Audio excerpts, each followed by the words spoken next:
Hi കൂട്ടുകാരെ, ഇന്നത്തെ വീഡിയോസേ മസ്കറ്റിലുള്ള ലേഡീസിന് വേണ്ടിയുള്ളതാണ് കേട്ടോ.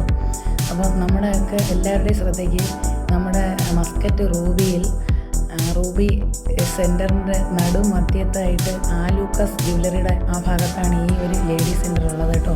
ഇതിൻ്റെ നമ്പർ ഞാൻ ഇതിനകത്ത് കൊടുത്തിട്ടുണ്ട്, ആവശ്യമുള്ളവരൊക്കെ വിളിക്കുക. അപ്പം നമ്മുടേതായ ബഡ്ജറ്റിനനുസരിച്ച് ഗ്യാരണ്ടി ആഭരണങ്ങളും അല്ലാത്തതുമായ ആഭരണങ്ങളെല്ലാം മേടിക്കാൻ വളരെ സൂപ്പർ ഒരു ലേഡീസ് സെൻറ്റർ തന്നെയാണ് കേട്ടോ. 4 വർഷക്കാലമായി ഞാൻ അവിടുത്തെ സ്ഥിരം കസ്റ്റമറാണ്. കാരണം നമ്മൾ സ്വർണ്ണമൊക്കെ എപ്പോഴും ഇടത്തില്ലല്ലോ, പലതും ഇടാനുള്ള ആഗ്രഹമുണ്ടല്ലോ. അപ്പം ഞാനും അതിലൊരാളാണ്. കമ്മലും മാലയൊക്കെ മേടിക്കും. അപ്പോൾ എനിക്ക് 4 കൊല്ലം എനിക്ക് നിങ്ങളോട് പറയാൻ കൊണ്ട് ഞാൻ മാലയായാലും കമ്മലായാലും ഒക്കെ വരും. ഏകദേശം 1 വർഷം വരെ ഒരു കുഴപ്പമില്ലാതെ ഗ്യാരണ്ടി ആഭരണങ്ങൾ കിടക്കും. നമുക്ക് ഇട്ട് കഴുകിയാലും അല്ലാതെ വെള്ളം നനയ്ക്കാലും ഒരു പ്രശ്നമില്ലാതെ നമുക്ക് നാട്ടിൽ നിന്നൊക്കെ നമ്മൾ മേടിക്കുന്ന 1 മാസം 1.5 മാസക്കാലം ഉപയോഗിക്കാൻ പറ്റും. അത് എന്നും ഉപയോഗിക്കാനും പറ്റില്ല അല്ലേ. അപ്പോൾ ഇതിൻ്റെയൊക്കെ വിലയെന്ന് പറഞ്ഞാൽ 1 റിയാൽ 1.5 റിയാലൊക്കെ ഉള്ളൂ കേട്ടോ. നമുക്ക് ഇഷ്ടമുള്ള സാധനങ്ങളൊക്കെ എടുക്കാം. നാട്ടിൽ ഈ മാലയുടെയൊക്കെ വിലയെന്ന് പറഞ്ഞാൽ 1500 രൂപ അല്ലെങ്കിൽ 800 രൂപ 900 രൂപയും.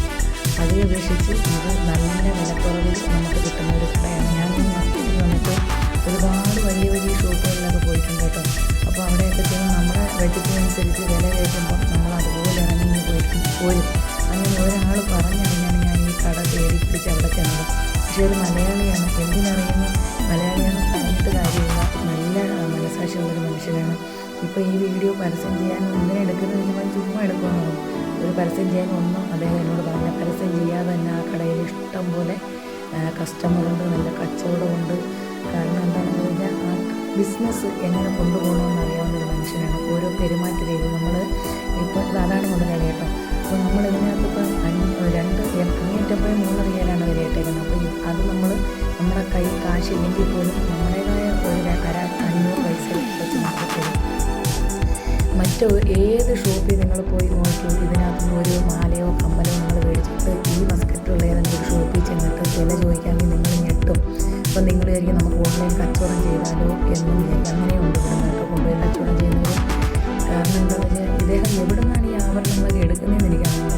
സ്വർണ്ണം പോലും മാറിയിരിക്കും. കാരണം കല്യാണ സെറ്റൊക്കെ ആന്ധ്രയിലുള്ള സ്ത്രീകൾ മേടിച്ചുകൊണ്ട് പോകുന്നുണ്ട് കഴിഞ്ഞാൽ അങ്ങേറ്റം 1500 രൂപയുടെ സാധനം മേടിച്ചുകൊണ്ട് വന്ന് കഴുത്ത് നിറച്ചുള്ള സാധനം അത് സെറ്റ് ചെയ്തിട്ടൊരു ഫോട്ടോ ഞാൻ കണ്ട് അന്തം വിട്ടുപോയി. കാരണം നമ്മുടെ നാട്ടിലെ കല്യാണ പെണ്ണ് ഒരുങ്ങിയ സ്വർണ്ണം പോലും മാറിയില്ല. അത്രയും ക്വാളിറ്റിയാണ് ഓരോ സാധനങ്ങളും. കാരണം എനിക്ക് ഇതിനകത്തും ഒരു നേട്ടമോ അങ്ങനെയുള്ള ഒന്നുമില്ല.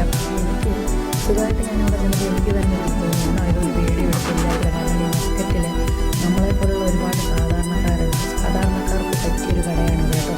നമ്മുടെ കയ്യിലെ പൈസയ്ക്കനുസരിച്ച് നമുക്ക് ഇഷ്ടമുള്ള ആഭരണങ്ങൾ. ഞാനിപ്പോൾ വിഷുവിനൊരു മാല എടുത്ത് എല്ലാവരും ചോദിച്ചു ഒരു നെക്ലസ് എവിടുന്ന എത്ര രൂപ. നാട്ടിലാണ് ഞാൻ ഒരു 1000 രൂപയുടെ വാങ്ങിയതും 1.5 റിയാലിന് മേടിച്ചൊരു മാലയാണ് കേട്ടോ. ഒരുപാട് ഇഷ്ടപ്പെട്ടു. അപ്പോൾ നമുക്കിടയിലുള്ള ഇഷ്ടത്തിന് ഒരുപാട് ഇവിടുന്ന് പുറത്തു വരുന്ന ആൾക്കാരാണ് കൂടുതലും കസ്റ്റമർ. അപ്പം ഈ ഒമാനിലുള്ളവർക്കായാലും മസ്കറ്റിലുള്ളവർക്കായാലും ഒക്കെ സ്ത്രീകൾക്കും കുട്ടികൾക്കൊക്കെ ഉള്ള ആഭരണങ്ങൾ, ഗ്യാരണ്ടി ആഭരണങ്ങളും അല്ലാത്ത കല്ല് പൈസയൊക്കെയായി നമ്മുടെ കയ്യിലുള്ള പൈസയ്ക്കനുസരിച്ച് നമ്മൾ സാധാരണക്കാർക്ക് കയ്യിലനുസരിച്ചുള്ള പൈസയ്ക്ക് ഏത് മോഡൽ വേണമെങ്കിൽ ഈ കടയിൽ വന്നാൽ മതി. ഇതിൻ്റെ നമ്പർ ഞാൻ ഫ്രണ്ട് വീഡിയോസിൽ കൊടുത്തിട്ടുണ്ട്. അപ്പോൾ ആ നമ്പറിൽ വിളിച്ചാൽ ആ പാവം പിന്നെ ഇതിൻ്റെ ഓണർ ലൊക്കേഷൻ അയച്ചു തരും. നമ്മുടെ കയ്യിലെ നാട്ടിൽ കൊണ്ടുപോകാനായാലും നാട്ടിൽ നിന്നൊക്കെ വരുമ്പോൾ ഓരോരുത്തർ പറയത്തില്ല ഇവിടുത്തെ ഗ്യാരണ്ടി ആഭരണം കൊണ്ടുതരണേ, നല്ല കളറാണെന്ന്. ശരി തന്നെയാണ്. നമുക്ക് പോകുമ്പോൾ തുച്ഛമായ പൈസയ്ക്ക് നമുക്ക് മേടിച്ചുകൊണ്ട് പോകാൻ പറ്റും. അവിടെ കൊണ്ടുവന്നത് ഒരു കടയിൽ കൊണ്ടുവന്ന് കാണിച്ചാൽ അവർ 1000-2000 രൂപ ഇതിൻ്റെ വിലയെന്ന് പറയും കേട്ടോ. അപ്പം അത്രയ്ക്ക് നല്ല ക്വാളിറ്റിയുള്ള സാധനങ്ങളാണ്. ഈ കടയ്ക്ക് കച്ചവടം പിടിക്കാൻ വേണ്ടി അദ്ദേഹം എന്നോട് പറഞ്ഞിട്ടില്ല. പക്ഷേ എനിക്ക് നമ്മളെപ്പോലുള്ള സാധാരണക്കാർ ഇവിടെയുള്ള ആൾക്കാർക്ക് പറ്റിയൊരു കടയാണിത്. അപ്പം നിങ്ങളും റൂബിയിലൊക്കെ വരാതിരിക്കില്ല. എല്ലാവരും ആണുങ്ങളൊക്കെ ഈ മാലയ്ക്കൊക്കെ വെറും 2 റിയാലേ ഉള്ളൂ. ഓരോന്നിനും വിലയിട്ടിട്ടുണ്ട്. ഞാൻ പലപ്പോഴും എനിക്ക് എന്താണ് ഇത് ലാഭം എന്ന് പറഞ്ഞ് എനിക്കിതിൽ തുച്ഛമായ ഇതേ ഉള്ളൂ. പക്ഷേ എന്നാലും കസ്റ്റമറുണ്ട്. അതാണ് അദ്ദേഹത്തിൻ്റെ ഏറ്റവും വലിയ ക്വാളിറ്റിയായ അദ്ദേഹത്തിൻ്റെ ആ ഒരു പെരുമാറ്റം. കാരണം സാധാരണക്കാർക്കെല്ലാം അതിൻ്റേതായ പൈസയ്ക്കനുസരിച്ച് മേടിച്ചുകൊണ്ടോ പറ്റിയ സാധനങ്ങളാണ് എല്ലാം. ഉപയോഗിച്ചാൽ എളുപ്പം നശിച്ചു പോകത്തുമില്ല. അത്രയും ഒരു കമ്മലൊക്കെ എന്ന് പറഞ്ഞാൽ ഞാനാണെങ്കിൽ 1 വർഷം ഇട്ടിട്ടുണ്ട്. ഒരു വീട്ടിലൊക്കെ ചെല്ലുമ്പോൾ ഇതെല്ലാം സ്വർണ്ണമെന്നൊന്ന് ചോദിക്കും. അത്രയ്ക്ക് നല്ലതാണ്. കാരണം എനിക്കത് പുകഴ്ത്തി പറയേണ്ട ആവശ്യമില്ല. നമ്മളെപ്പോലുള്ള ആൾക്കാർക്ക് ഇങ്ങനൊരു കട ഇവിടെ ഉള്ളത് വലിയൊരു അനുഗ്രഹം തന്നെയാണ് കേട്ടോ. അപ്പം പറ്റുന്നവരൊക്കെ റൂബിയിലുള്ളവരും മസ്കറ്റിലുള്ളവരൊക്കെ എന്തായാലും എല്ലാവരും റൂബി വരാതിരിക്കത്തില്ല. അപ്പോൾ ഈ ഒരു കടയുടെ കാര്യം മറക്കണ്ട. നമ്മുടെ കയ്യിലെ ബജറ്റിനനുസരിച്ച് നിങ്ങൾക്ക് ഇഷ്ടമുള്ള ആഭരണങ്ങൾ മേടിച്ചുകൊണ്ട് പോകാം. ഗ്യാരണ്ടി ആയാലും കല്ല് പതിച്ചായാലും ഒക്കെ കേട്ടോ. അപ്പം എല്ലാവരും ഈ വീഡിയോ കാണുമെന്ന് വിചാരിക്കുന്നുണ്ട്. അപ്പോൾ അടുത്ത വീഡിയോ ആയി വീണ്ടും ചേച്ചി വരും. Okay Tata by.